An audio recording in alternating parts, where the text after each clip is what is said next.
ਪੰਜਾਬ ਦੇ ਵਿੱਚ ਕਣਕ ਦੀ ਜਿਹੜੀ ਫਸਲ ਹੈ ਉਹ ਪੱਕ ਕੇ ਲਗਭਗ ਖੇਤਾਂ ਦੇ ਵਿੱਚ ਤਿਆਰ ਖੜੀ ਹੈ।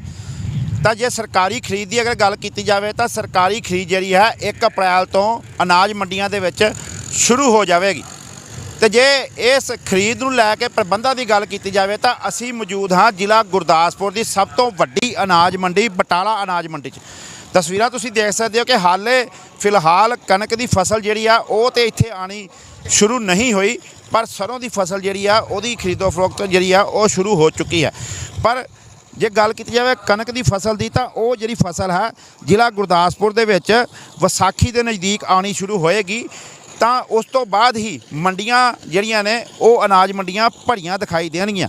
ਪਰ ਕਿਤੇ ਨਾ ਕਿਤੇ ਸਰਕਾਰੀ ਖਰੀਦ ਦੀ ਅਗਰ ਗੱਲ ਕੀਤੀ ਜਾਵੇ ਤਾਂ ਸਰਕਾਰੀ ਖਰੀਦ 1 ਅਪ੍ਰੈਲ ਤੋਂ ਸ਼ੁਰੂ ਹੋਣ ਦੀ ਗੱਲ ਕਹੀ ਜਾਂਦੀ ਹੈ ਤੇ ਉਹਨਾਂ ਨੂੰ ਲੈ ਕੇ ਸਰਕਾਰ ਦੇ ਵੱਲੋਂ ਪ੍ਰਬੰਧਾਂ ਦੀਆਂ ਹਦਾਇਤਾਂ ਵੀ ਦਿੱਤੀਆਂ ਜਾਂਦੀਆਂ ਹਨ ਕਿ ਅਨਾਜ ਮੰਡੀਆਂ ਦੇ ਵਿੱਚ ਪ੍ਰਬੰਧ ਜਿਹੜੇ ਨੇ ਉਹ ਮੁਕੰਮਲ ਕਰ ਲਏ ਜਾਣ ਤਾਂ ਕਿ ਕਿਸਾਨਾਂ ਨੂੰ ਕਿਸੇ ਵੀ ਤਰ੍ਹਾਂ ਦੀ ਕੋਈ ਵੀ ਮੁਸ਼ਕਲ ਦਾ ਸਾਹਮਣਾ ਨਾ ਕਰਨਾ ਪਵੇ। ਜੇ ਗੱਲ ਕੀਤੀ ਜਾਵੇ ਬਟਾਲਾ ਅਨਾਜ ਮੰਡੀ ਦੀ ਤਾਂ ਸਾਡੇ ਨਾਲ ਇੱਥੇ ਅਨਾਜ ਮੰਡੀ ਦੇ ਅਧਿਕਾਰੀ ਸਰਦਾਰ ਪਰਮਜੀਤ ਸਿੰਘ ਜੀ ਮੌਜੂਦ ਨੇ। ਉਹਨਾਂ ਨਾਲ ਗੱਲਬਾਤ ਕਰ ਲੈਂਦੇ ਹਾਂ ਕਿਸ ਤਰੀਕੇ ਦੇ ਪ੍ਰਬੰਧਾਂ ਦੀਆਂ ਹਦਾਇਤਾਂ ਆਈਆਂ ਨੇ ਤੇ ਕਿਸ ਤਰੀਕੇ ਨਾਲ ਉਹਨਾਂ ਦੇ ਵੱਲੋਂ ਇੱਥੇ ਪ੍ਰਬੰਧ ਮੁਕੰਮਲ ਕੀਤੇ ਜਾਣਗੇ, ਕਿਉਂਕਿ 1 ਅਪ੍ਰੈਲ ਤੋਂ ਖਰੀਦ ਸ਼ੁਰੂ ਹੋ ਜਾਵੇਗੀ। ਪਰਮਜੀਤ ਜੀ 1 ਅਪ੍ਰੈਲ ਤੋਂ ਸਰਕਾਰੀ ਖਰੀਦ ਸ਼ੁਰੂ ਹੋ ਜਾਣੀ ਆ, ਕਣਕ ਦੇ ਅੰਬਾਰ ਲੱਗਣੇ ਸ਼ੁਰੂ ਹੋ ਜਾਣੇ ਮੰਡੀਆਂ ਦੇ ਵਿੱਚ। ਸਰਕਾਰ ਦੇ ਵੱਲੋਂ ਹਦਾਇਤਾਂ ਦਿੱਤੀਆਂ ਜਾਂਦੀਆਂ ਨੇ ਪ੍ਰਬੰਧਾਂ ਨੂੰ ਲੈ ਕੇ, ਤੁਹਾਡੇ ਵੱਲੋਂ ਕਿਸ ਤਰੀਕੇ ਦੇ ਪ੍ਰਬੰਧਾਂ ਦੀਆਂ ਤਿਆਰੀਆਂ ਕੀਤੀਆਂ? ਸਰ, ਜਿੱਦਾਂ ਕਿ ਅਸੀਂ ਸਾਰੇ ਜਾਣਦੇ ਹਾਂ ਕਿ ਆਲ ਓਵਰ ਪੰਜਾਬ 'ਚ 1 ਤਰੀਕ ਤੋਂ 1 ਅਪ੍ਰੈਲ ਤੋਂ ਜਿਹੜੀ ਹੈ ਸਰਕਾਰ ਦੇ ਕਣਕ ਦੀ ਖਰੀਦ ਜਿਹੜੀ ਚਾਲੂ ਕਰ ਦਿੱਤੀ ਜਾਂਦੀ ਹੈ। ਪਰ ਸਾਡਾ ਜ਼ਿਲ੍ਹਾ ਥੋੜ੍ਹਾ ਪਿਛੜਿਆ ਜ਼ਿਲ੍ਹਾ ਹੁੰਦਾ ਹੈ। ਝਾੜ ਜਿਹੜੀ ਇੱਥੇ ਨਮੀ ਦੇ ਕਾਰਨ ਕਣਕ ਜਿਹੜੀ ਹੈ 15 ਅਪ੍ਰੈਲ ਤੋਂ ਬਾਅਦ ਹੀ ਸ਼ੁਰੂ ਹੁੰਦੀ ਹੈ। ਪਰ ਸਰਕਾਰ ਦੀਆਂ ਦਿੱਤੀਆਂ ਹੋਈਆਂ ਗਾਈਡਲਾਈਨਸ ਦੇ ਮੁਤਾਬਿਕ ਸਾਡੇ ਵੱਲੋਂ 1 ਤਰੀਕ ਤੱਕ ਸਾਰੀਆਂ ਹੀ ਸਫਾਈ ਦੇ ਪ੍ਰਬੰਧ, ਜ਼ਿਮੀਂਦਾਰਾਂ ਦੇ ਬੈਠਣ ਲਈ ਛਾਂ ਦਾ ਪ੍ਰਬੰਧ, ਪਾਣੀ ਦਾ ਪ੍ਰਬੰਧ, ਉਹਦੇ ਇੰਤਜ਼ਾਮ ਪੂਰੇ ਕਰ ਲਏ ਦਿੱਤੇ ਜਾਂਦੇ ਨੇ ਤਾਂ ਜੋ ਜ਼ਿਮੀਂਦਾਰ ਨੂੰ ਮੰਡੀ ਵਿੱਚ ਆਉਣ 'ਤੇ ਕਿਸੇ ਤਰ੍ਹਾਂ ਦੀ ਮੁਸ਼ਕਲ ਦਾ ਸਾਹਮਣਾ ਨਾ ਕਰਨਾ ਪਵੇ। ਪਰਮਜੀਤ ਜੀ ਜੇ ਗੱਲ ਕੀਤੀ ਜਾਵੇ ਤਾਂ ਪਿਛਲੇ ਸੀਜ਼ਨ ਦੀ ਗੱਲ ਕੀਤੀ ਜਾਵੇ ਤਾਂ ਪਿਛਲੇ ਸੀਜ਼ਨ ਇਸ ਬਟਾਲਾ ਅਨਾਜ ਮੰਡੀ ਦੀ, ਕਿਉਂਕਿ ਜ਼ਿਲ੍ਹੇ ਦੀ ਸਭ ਤੋਂ ਵੱਡੀ ਅਨਾਜ ਮੰਡੀ ਆ, ਕਿੰਨੀ ਆਮਦ ਸੀ ਕਣਕ ਦੀ ਤੇ ਹੁਣ ਇਸ ਵਾਰ ਜਦੋਂ ਕਣਕ ਆਣੀ ਸ਼ੁਰੂ ਹੋਏਗੀ ਤੇ ਕਿੰਨੀ ਆਮਦ ਹੋਣ ਦੀ ਉਮੀਦ ਹੈ? ਸਰ, ਪਿਛਲੀ ਵਾਰ 15 ਲੱਖ ਬੋਰੀ ਲਗਭਗ ਕਣਕ ਦੀ ਬਟਾਲਾ ਮੰਡੀ 'ਚ ਆਮਦ ਹੋਈ ਸੀ। ਇਸ ਵਾਰ ਮੌਸਮ ਠੀਕ ਆ, ਸ਼ਾਇਦ ਹੋ ਸਕਦਾ ਹੈ ਕਿ ਮੌਸਮ ਜੇ ਠੀਕ ਰਿਹਾ ਤੇ ਆਮਦ ਜਿਹੜੀ ਆ ਵੱਧ ਵੀ ਸਕਦੀ ਹੈ। ਉਮੀਦ ਕਦੋਂ ਤੱਕ ਕੀਤੀ ਜਾਵੇ ਕਿ ਕਿਉਂਕਿ ਸਰਕਾਰੀ ਖਰੀਦ ਤਾਂ 1 ਅਪ੍ਰੈਲ ਤੋਂ ਸ਼ੁਰੂ ਹੋ ਜਾਣੀ ਆ, ਉਮੀਦ ਕਦੋਂ ਤੱਕ ਆ ਕਿ ਕਣਕ ਦੇ ਅੰਬਾਰ ਲੱਗਣੇ ਸ਼ੁਰੂ ਹੋ ਜਾਣ? ਸਰ, 15 ਤਰੀਕ ਤੋਂ ਬਾਅਦ ਹੀ ਸਾਡੇ ਕਣਕ ਦੀਆਂ ਢੇਰੀਆਂ ਆਉਂਦੀਆਂ ਨੇ, 15 ਤੋਂ ਪਹਿਲਾਂ ਨਹੀਂ ਆਉਂਦੀਆਂ। ਕਿਸਾਨਾਂ ਨੂੰ ਕੀ ਅਪੀਲ ਕਰਨਾ ਚਾਹੁੰਦੇ ਹੋ? ਕਿਉਂਕਿ ਕਈ ਵਾਰ ਦੇਖੀਦਾ ਕਿ ਕਿਸਾਨ ਫਸਲ ਗਿੱਲੀ ਹੁੰਦੀ ਹੈ ਤਾਂ ਲੈ ਆਉਂਦੇ ਆ ਮੰਡੀਆਂ ਦੇ ਵਿੱਚ, ਫਿਰ ਖਰੀਦੋ ਫਰੋਖਤ ਕਰਨ ਲਈ ਵੀ ਮੁਸ਼ਕਲ ਆਉਂਦੀ ਆ, ਤਾਂ ਉਹਨਾਂ ਨੂੰ ਕੀ ਅਪੀਲ ਕਰਨਾ ਚਾਹੁੰਦੇ?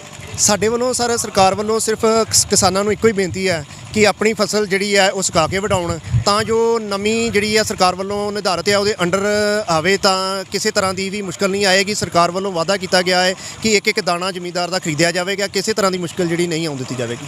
ਤੇ ਜੇ ਗੱਲ ਕੀਤੀ ਜਾਵੇ, ਤੁਸੀਂ ਨਮੀ ਦੀ ਗੱਲ ਕੀਤੀ ਆ, ਕਿੰਨੀ ਕੁ ਨਮੀ ਦੀ ਮਿਕਦਾਰ ਰੱਖੀ ਜਾਂਦੀ ਆ? ਤੇ ਦੂਸਰੀ ਗੱਲ ਕਿ ਜਦੋਂ ਕਿਸਾਨ ਇੱਥੇ ਪਹੁੰਚਦਾ ਹੈ ਤਾਂ ਸਭ ਤੋਂ ਵੱਡੀ ਉਹਦੀ ਇਹੀ ਹੁੰਦੀ ਆ ਮੁਸ਼ਕਲ ਕਿ ਖਰੀਦ ਨਹੀਂ ਛੇਤੀ ਹੋ ਪਾਉਂਦੀ, ਤਾਂ ਉਸ ਨੂੰ ਲੈ ਕੇ ਕਿਸ ਤਰੀਕੇ ਦੇ ਪ੍ਰਬੰਧ?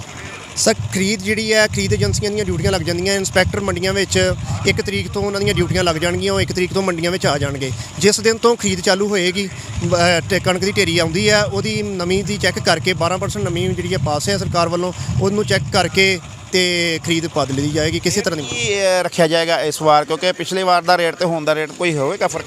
ਪਿਛਲੀ ਵਾਰ ਨਾਲੋਂ ਸਰਕਾਰ ਨੇ ਇਸ ਵਾਰ ਕਣਕ ਦਾ ਰੇਟ ਵਧਾਇਆ ਹੈ।